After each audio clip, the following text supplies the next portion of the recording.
welcome to episode 3 of the Warmup, another Grindhouse production. I'm here with the panel, Chris the Ruler, Mr. Fans Only, and Warmth.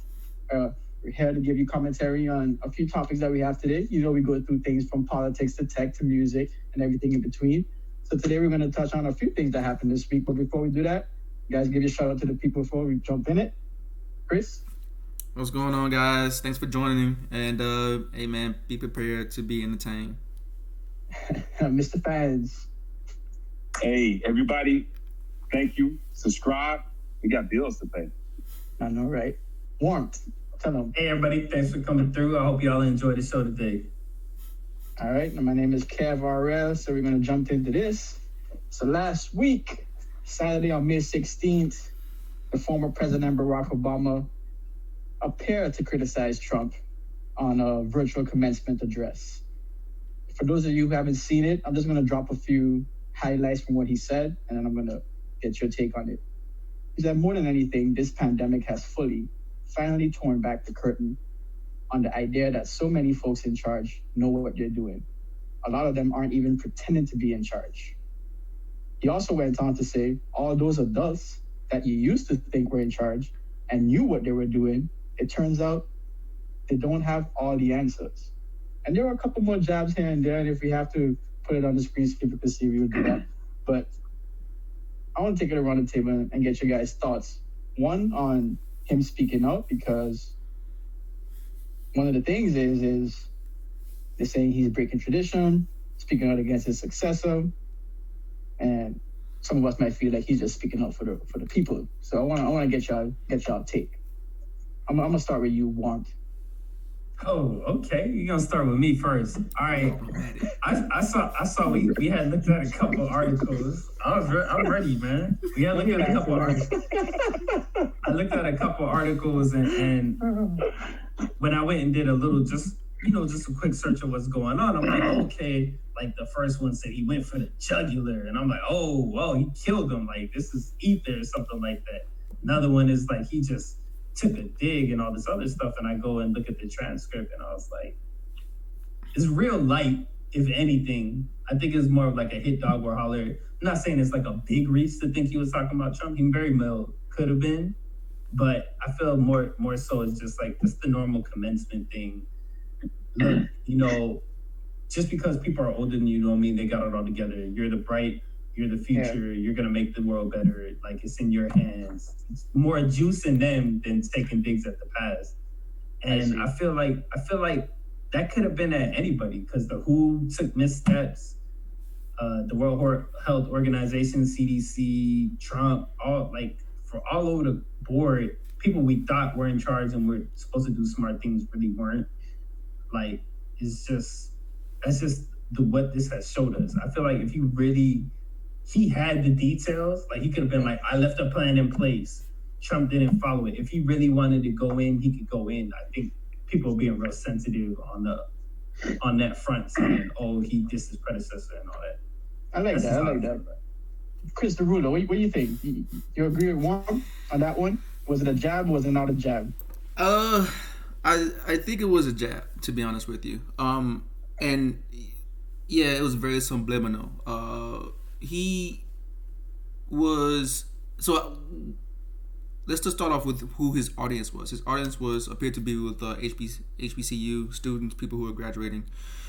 To me, the message was, hey, you understand this is the environment that you're in. You can see that there's evidence. Take it for however you want to process it, and you come and formulate your own opinions, but understand that you had to fight for everything. No one's going to look out for you. If you're going to go about just navigating the world, once you get out of these institutions and into the workforce and into whatever ventures you have, that you're going to probably have roadblocks and people. You can't expect people to essentially look out for you because they have a title or they have a position or they have any of those things. Now, yes, it could have been that he was making a slight diss, a slick diss, a subliminal shot at the administration, in which I mean, hey, that's his opinion. As far as it breaking the tradition, yeah, that is something to note, that he probably did break the tradition, and I can see why that can be a slippery slope going forward. However, am I personally messed up about it? No. I think that his reasoning for saying and packaging a lot of his what his commencement entailed was due to the fact that his audience and what he was trying to purvey as far as like striking home with a lot of those students and stuff. So I don't see any personal issue with it, but I can see how people can take it, and I don't think it's no big deal. Yeah, they did blow it up. But shout out to my HBCU family one time before I go to Mr. Fanzoni. Mr. Fanzoni, what was your take on this whole thing? Before you jump in, I want to hit you with a little something that a lot of people out there are putting out. They're saying that Obama took the low road on this one, and we know Michelle Obama's famous quote: "When they go high, we go low." Other way around. When they go low, we go high. Dip up. Did I flip it? When they go low, we go high. There we go. When they go high, you go for the legs. We go high. Did you take the low road on this one, or you think he rise above and did what he had to do and speak up? Hey, y'all some OGs on this show, man. Let me backtrack. Let me do a correction. Kev, Mr. Warren, y'all some OGs on the show, right? So what I want to know is how many times can somebody hit you in the mouth before you have to hit back? How many cheeks can you turn before you have to return something, man? So for Trump's entire presidency was predicated on doing jabs at Obama. Hey, the AC in the White House doesn't work. Obama. Hey, Obama didn't leave you with a coronavirus vaccine. COVID-19, everybody. Obama wasn't in office then, right? And through his entire presidency, Obama he was a gentleman. He took these jabs, never said a word. In the beginning, we wanting Obama to say something. Obama, defend yourself, say something. Nothing. And then, like Mr. Christopher said in Obama's speech when he talked about it, never mentioned the name. Yet, a guilty dog's on the bark, right? And then Obama hit him intellectually. Put it in the graduation speech. The package was beautiful. So can we really classify it as him attacking the administration? He never called him out. The title of it didn't say it wasn't him taking shots at Trump. Like Chris said, we don't know who he was taking shots at, but we know because of how he framed the conversation. So I still think he's heeding advice from his wife. He's still going high. He's just dropping the trash off along the way. Just a body shot. Just a body shot. So my question is, how come the other two got the OG, but I didn't get the OG tag? I don't know. I agree with you. Seemed clear to me. I mean, you gotta ask about it. So you gotta ask yourself. Look within. So we had a lot of good things to say about Obama, and we all think it was sensationalized to some degree. Who is he talking about? We're not too sure. And it was pretty well done. It was sophisticated in the way he did it. But let me ask you this. Is this just a political play? Is this just strategic to help his boy Biden out on this current campaign trail? I think it's like the way. Y'all can go ahead. No, you already in there. I was just gonna. I feel like it was just framed like a commencement speech. Like I said before, it's like as a commencement speech, you want to like. I feel like it was really good at inspiring somebody to feel like I can make a difference now. Like now is my time to step up and start my path to becoming in that spot and making better decisions when I get there. Not so much like, oh, this is gonna get, because he didn't big up Biden at all. Like this is why we need to put people in office. He didn't even do that. We don't need to do that all the time, right? Sometimes we knock someone down and we're risen up by doing so. So yeah, but I feel like it was Biden up. I feel like it was more so saying this is y'all time. Like it was like more focused on the graduates. He didn't veer too far off that course. Let me hit Mr. France because you wanted to jump in real quick. Go ahead.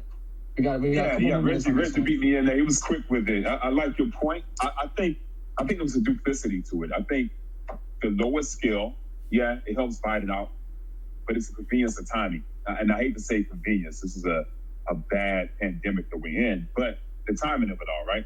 But I think Obama's looking at the bigger picture. This is like the most contagious virus that we face, at least in modern history. And how the federal government responds is important for lives, for safety of the people. So I want to think that Obama was looking at the bigger picture and not picking one side or the other. Okay. Just real quick, I'm gonna just put in my little 2 cents. I don't think I kind of feel more in line with what Warmup was saying. I do think it was in the spirit of the commencement, because I mean, again, that kind of understands your audience. So he's speaking to his audience. But I would not be surprised if this guy did that just intellectually. Like, that's a strategic move to do. Yeah. If he was to do that and kind of mask it over under the guise of a commencement, so it kind of has multiple purposes and meanings. So I mean, if he's able to do that, man, yo, kudos. And that's how you play politics, right? It's supposed to be in a way where you don't even know it's happening. You're supposed to be getting, just suddenly pulled in without even knowing what's happening to you. So I feel like if he did, it would like on the surface there. I was gonna say, well, for that audience, you really don't have to go that hard. But given the audience, like sometimes we do have a tendency to be like, oh, well, what has Biden done for me lately? Like, we really gonna vote for that other guy, which it sucks. It shouldn't be that way, but yeah. Is Biden or Trump is not even, like, for a lot of people, is not a very hard question to answer. Yeah. Well, so, I'm going to close it out with this. 2 things, just to put it in context. Less than 2 weeks prior, he did come out and particularly talked about Trump's administration handling of the coronavirus and said that it was an absolute chaotic disaster. So to put that in context with when the commencement happened, it was like 2 weeks apart. There is some merit for some people to say, it was kind of tied to what he was trying to do from them, which is point the finger to Trump, essentially. But let's talk about his most recent breaking up tradition and whether or not that was a clapback at Obama. He refuses to unveil the painting of Obama, which is a ceremony they do. It's customary, it's tradition. And right now he's refusing to unveil it. So I want to know what's your guys' take on that? Is that a clapback at Obama? Is he trying to be difficult? Is it just a matter of Obama not wanting to go? Because that was also put out there, is that Obama doesn't want to participate, therefore he won't unveil it. Let me just get your sides on this. I got a little perspective from what you just said, and it makes me kind of wonder with this guy, because I feel like it don't matter because he's going to do it anyway. But by opening that door and setting that precedent of, like, even though it's been done before in the past, but more recently setting a precedent of criticizing the former president, whenever this guy does get out of office, he's going to just feel like running his mouth. But then again, he probably is going to run his mouth anyway. So, yes. But I don't know. I feel like with all that kind of stuff, it's real petty and stupid. I feel like it's a bigger story than if he would have just did the painting ceremony, Trump, and just been done with it. Because now it's just like, maybe it plays to his base. I don't see it because it doesn't do anything for me. Like, I just like, okay, it just make me, even if I was on the fence about Trump, it just puts you further off-putting from him. It's just, it's the fans. It's the fans only. Right. I want to give a shout out to Mr. New Kid on the Block, Mr. Jonas, for coming in and joining the conversation. But Kev, to your point, I know you said this is a clap back. And the thing I started thinking about, what's longer than a clap back? Because Trump's been clapping the whole time. So an applause, I don't know what it is. So Smackdown. That I don't want to say he smacked them down. It's an attempt, though. It's an attempt. I agree with Warren. I do honestly believe, based off the president of his actions from before, this is going to be a foregone conclusion. This guy blamed Obama for the AC in the White House, man. It was going to happen. Can we blame Obama for not coming? You know everything that somebody said about you in public, and only can imagine behind your back. Would you come? I don't think we can blame him. So what's the question again? Are we surprised? What's our take on Donald J. Trump being petty? Yo, this dude is the presidential Mr. Petty. Like, he is king on the hill on being petty. This dude would be like, hey man, you want to come to my house? He'd be like, nah, I got something to do. I'm going to uninvite you. Like, he is that petty. He don't he don't care. Like, he's a 70-something-year-old man. He's not going to change. So he's Mr. Hashtag this seat's taken. Yeah.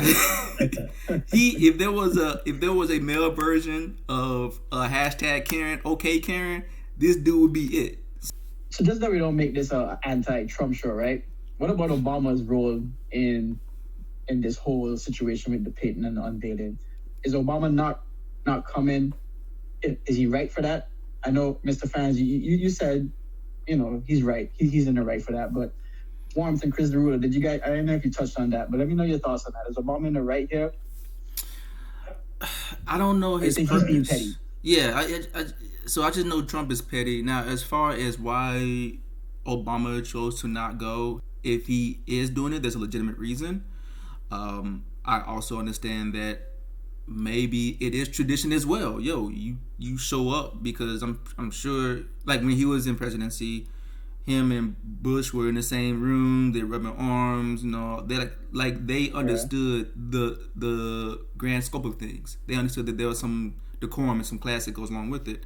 Yeah, I don't know I don't know if you looked that up. I don't know the precedent of whether people always attended. For Obama, the character that he's shown, not even being like, oh, I like him or dislike him, but the character that he's shown, he doesn't seem to be petty. So it could be a schedule conflict. It could be a number of reasons. It could be because of the COVID virus itself. These are not ordinary circumstances. We don't know why he's not showing up. Or it could be just like a political play. The kind of guy he is. He's going to try and pull a maneuver. The best way is to just not go, to avoid any kind of moment, to not let Trump have some big moment where Obama comes and maybe he pulls out at the last second or does something disrespectful. Yeah. So who knows? Let me ask you this. Are you think we're being biased? The fact that we are willing to give some leniency and give some valid justification to why Obama's doing what he's doing versus the petty things that Trump do. We usually never look to justify it. But do you think we're being biased because it's Obama? I think in this situation, I don't know where I'm getting my Hey, I'm just here to stir it up, man. You know where I stand. I'm Obama all day. I'm getting my information secondhand. So I don't know what the original context of why Trump said he's not doing it. So maybe he does have a reason, but the context that it sounds like I'm getting is that he's doing it for a reason that's he's just trying to be a jerk. That's how it comes up. I have to do some more research to see what that's where my apprehension would be to give Trump that leeway. Yeah. Chris, I see the other answer. I'm gonna wait to get to fans. Same. Fans, he might drop it too hard. I don't think we don't have a track record. I think that's the only difference between being biased and not biased. If you look at everything objectively, the track record, he got a long rap sheet of just being petty, Like, this is what he does. Facts. So the McCain thing, the ship, the John McCain ship that he made sure got cut out the picture. Like, he has like how I said, based on Obama's character, this is why I thought that way. If I were to do the same thing for Trump, I'd have definitely thought he was being petty. Go ahead, Mr. Fans. Close us out. Hey, so here I'm gonna say this, man. Trump questioned this man's birth certificate. He questioned his birth certificate several times. He didn't have the energy to do it. I would not even think about that. The person I hated the most, I wouldn't think to question your birth certificate, to question your nationality. Like, I wouldn't go that deep. But you know why, right? It wasn't random. I mean, he was the first black president with the name of Obama Hussein, Barack Hussein Obama. So like, that's why he thought about it. If you're wondering how did he even think about it, that's probably how they thought about it. Like, man. And that's that same plane, that same level, that tangent of thinking that caused Trump to say, Hussein is the founder of ISIS. Right? Let's not forget about that. So it goes on with everybody else is saying. This man has shown this this same just acts of just vitriol towards Obama. So I don't think we're being biased, and I try to check myself with that. Trump has had some positive effects in silos here and there, right? Somewhere I have to do research, but I don't think we're being biased in this occasion. Yeah, I'm gonna leave it at that. I think we all know what's what. We've seen them demonstrate themselves in the public for long enough for us to know what's going on here, and it is what it is. And a lot of this came up because of COVID-19. So on that topic of COVID-19, there's this contact tracing. I didn't even know what it was until we brought it up. But they're talking about using contact tracing to help with COVID-19. And what we want to talk about today is whether or not that's a privacy issue. For everyone out there who may not know what contact tracing is, basically it's like a medical detective is where some person interview a person who's been infected and they try to find out all the persons that they were in contact with during the infectious period. And hopefully they can track it. And how it works is just what I just said. Now they're thinking they can use technology to help with this. And I think that's where the privacy concerns come in. From the article I read from Buzz News, they said that there's a joint effort between Apple and Google to add software to their smartphones that would aid in the contact tracing. But Google has said that's going to be optional, and they're not going to be personal liability for anything because it's an option that you can enable or disable. But what's the story? I don't know if I have all the details here, but is this a privacy risk? Is this just to keep us healthy? Should we be concerned? I'll just add to that and then let somebody else start this time. I think that joint effort was just because the majority of phones on the market are either Android or iOS. So they're trying to have a joint system where they could, if they wanted to implement this thing, it would have to be a joint system. So it wouldn't be you only tracking Android users or iOS users and then there's no crosstalk in between. That's why they had to do the joint effort. Somebody else want to start though? Yeah, I'll start off with this. Is it a privacy issue, which is the question? I feel like with technology, it's always going to be a level of privacy that you're going to have to forego in order for you to utilize those services and tools. And so I'll just leave it at that. Like, as long as we have the ability to want to take on new information that's going to be a little bit more passive, or it's going to automate things for us, or make life a little bit easier, we're going to have to forego and forfeit some level of privacy, whether it's name, date, birthday, social security number, all those things. Obviously, those are a little bit more critical, but just even the location. If you don't want to be tracked, you can't use probably the majority of the stuff. You can't use Lyft, can't use Uber, can't use the internet, and that's gonna be like, oh, web browser, can I see your location? Like, they're going to ask for your location, and that's a very generic piece of data, but people are kind of worried about it. So I feel like you're just always going to have that privacy versus convenience. So or security or whatever. Yeah, that's a constant battle. We're always going to be plagued by that. Mr. Fans, how you feel about this? It's a tough thing. It's a tough debate. I agree with every point that you guys made. If we lived in a utopian society, this could possibly work. If everybody adopted it, the majority of people adopted it, we can steer clear of people that had it. Or if you came to contact with somebody, you can get, that's the question. What happens? Is there a vaccine? No. He's going to quarantine yourself. Yeah, you can self-quarantine though. And hope, right? So I guess that's the idea to flatten the curve. I read a little bit on it. A lot of people need to adopt it in order for it to work, but just like Chris said, I mean, this device right here is the biggest snitch that ever lived. Like, who's the rapper this guy that snitched on everybody? What's his name? Takashi. This is bigger than him, man. So I think if it helps, yeah, but it's going to be a backlash. Somebody might hack it to find out who has COVID, because I'm imagining if I had it, somewhere in the app I have to insert something that says I have it, so that it could let other people know that I've been around, and everything's hackable. It's tough. I don't know. I guess I need more information. I can't say yes or no. I can see both sides. Yeah. For contact tracing isn't new. Just let it be known. We're just trying to see if we can use technology to do what's already being done for any infectious disease. You have a take on this any way or the other?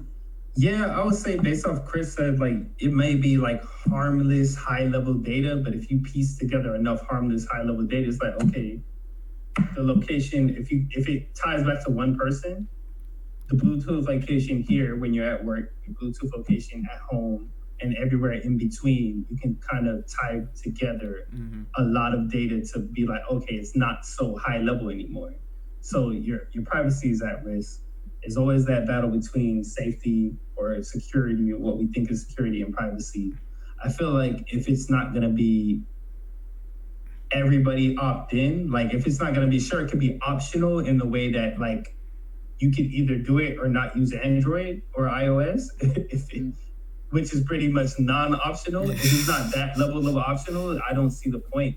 Because I think in like Fans Only was saying, in the utopia, if everybody opted in, it would take away, because like when I go, I don't know about you guys, when I go out the house, it's like everybody got COVID to me. I'm putting my mask on 6 feet, at least 6 feet from everybody. But if we had a simple app that could tell us, you might even find out, the app might tell you your whole city might be, like, as far as we know, pretty good. That doesn't mean don't be careful, but you don't have to be on as high alert, which may be a bad thing too. But yeah, it will give you more information to make more, unbiased decisions. Do you think the benefits outweigh the possible negatives? I don't know, because like it could get hacked. Like, let's say you out here doing dirt and you got COVID from being someplace you wasn't supposed to be, or with someone you wasn't supposed to be. Somebody could find that out, extort you. So if I'm that person getting extorted, I'm gonna feel like it's not worth it. If I'm that person that avoided COVID, I'm gonna be like, yeah, it was worth it. So it's always, there's pros and cons, winners and losers. But when we talk about location services, as far as I know, my GPS is pretty much always on. Google know where I am all the time, all the time. And you don't take a picture, it's geotagged. I could disable this thing, but as soon as you disable it, then it's like things start, you can't do certain things. DoorDash, you can't do this. Uber, you can't do that. It's like things need to know where you are. And plus, it helps in some situations, like Chris DeRulo was saying. You want convenience, you want these benefits out of life, you want these safeties, but sometimes you have to give up a little privacy to get it. And that's how I saw geolocation. So as far as the location front, that's not new. So I'm not really sure what people are really too concerned of with this contact tracking. Like, I don't know what the concern is. I think it's a slippery slope, right? Because we're dealing with like one virus. So we say it's COVID. But what's to stop these companies, or if the government ever gets a hold of it, because they want it, I know currently Apple and Google are fighting it, to put in people who are HIV positive, people who have these other diseases that they've been living a normal life, abiding by the proper guidelines they have to, and then that changes the whole life, and everybody finds out, oh, you're HIV positive, and even though you've been living the proper way. Yeah.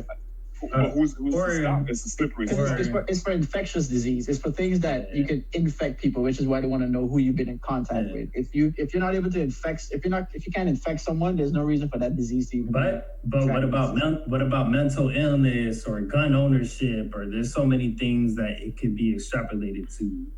I can see it. That everything could be done that, right? I don't think this software is going to enable that to do that. I think we always had that ability to track. To track what people are doing and what they have and where they are. Well, I think the thing about this one is it notifying other people. Okay. That's the big that's the big thing. That's a big thing. Yeah, that makes some sense. I mean, it's like the whole the sex predator thing though. Yeah, we're gonna change course though. I've seen that though. Yeah, that's what I'm saying. Like, when you watch the map, you get nervous about. You might not want to look at that map. Don't look at that map. It's like, why did I even do this? Don't look at it. Well, man, it's been a good one tonight, man. I appreciate everyone coming out. We touched on a lot of things we wanted to hit on. I think it was a good night. But before we head out, what's the first thing y'all gonna do after this whole COVID thing starts, man? What's the first thing you're gonna do when the world opens back up? I want to hear from each of you, and then we're gonna close out on that. Let me start with you, Chris. He said no. Chris, what's the first thing you're gonna do? I'm hitting the gym, getting ready for my summer body, man. Look, I have not had a chance to work on this thing extensively for the past month and a half or two, man. I'm trying to hit Vegas. I'm trying to hit Aruba. I'm trying to get my international papers back up and running. So yeah, man, this summer body got to come back intact. So I'm about to hit this gym first. I'm gonna be about that Aruba trip. I might make that with you. Oh, okay. Mr. Fans. Okay. What you gonna do? Hey, you know what? So I'm adding myself to the Aruba trip, right? Hey. First thing, man, all of us got to get together for some type of cookout, food, drink, something, man. So I haven't seen all y'all in a minute. So that's my two biggest things, man. Kicking it with the fam, with y'all, and getting my agenda for that Aruba trip, man. I gotta work out too, man, because the one packs and the two packs, and it's not a good way. Turn into a muffin top. That's a good one. Warm. First of all, I want to say to all of y'all, wrong answer. First thing is that we need to do this podcast in person. Get it popping. That's right. This guy. You hit the nail. You got it. The plug. Knowing me, probably something to do with food, either going to a restaurant or getting a get down with all of y'all or something like that. Maybe some travel, that would be dope too. We got to get on these courts. I missed that. Because ball is life, and there's no NBA, there's no WNBA, ain't no NCAA. Oh, now you want the WNBA? Now you want WNBA? You was the main one. Hey, Jonathan ain't out here getting triple doubles on the courts with us, man. Like, yeah, man. I agree with everything y'all said. I think the gym, getting a get together, and getting this podcast popping live, I think that'll be the top three things right there. So let's just keep looking forward to that day. Until then. Oh, I got one more thing, Kev. One more thing on my list. Oh, I had to actually see Jonah's face, but I got to scratch that off. So I got to replace it with something, right? Hey, ladies. Your boy is single. Corona date ain't for me. But once this pandemic is over, I'll let you boy. Hold on. Kev. Hey, do I see a new topic? I see a new topic alert. Next week. We're going to over that next week. Okay, I was about to say. Hey, Chris Derulo. Hey, say your business to the people, man. See your last words. I know. Man, everyone be safe. Just don't fall for that COVID cootie out here, man. Just stay home, stay safe. It's not worth it. I trust me, there's a light at the end of the tunnel. So just, do your due diligence. There's some cootie at the end of the tunnel? Apparently so. Yo, new babies coming. A new batch of babies are coming after we are out. Like, it's going to be, whatever that month is, that 9th month is, like 9 months later, it's going to be popping. Hey, Warren, you're right. I'm going to check. Hey, boo, let me see your app real quick. I'll show you my app. Let me see your app. Yo. Y'all gotta start doing temperature checks. Oh man, just everybody stay safe. Do your temperature checks if you got people coming through during the COVID. Ain't no shame in the game. I wouldn't do it, but I'm in a different place. Stay safe, stay healthy, comment, subscribe, like. Let us know if you like what we're doing. Let us know if you want us to change the format. Let us know, man. We out here. Deuces. Later. All right, y'all.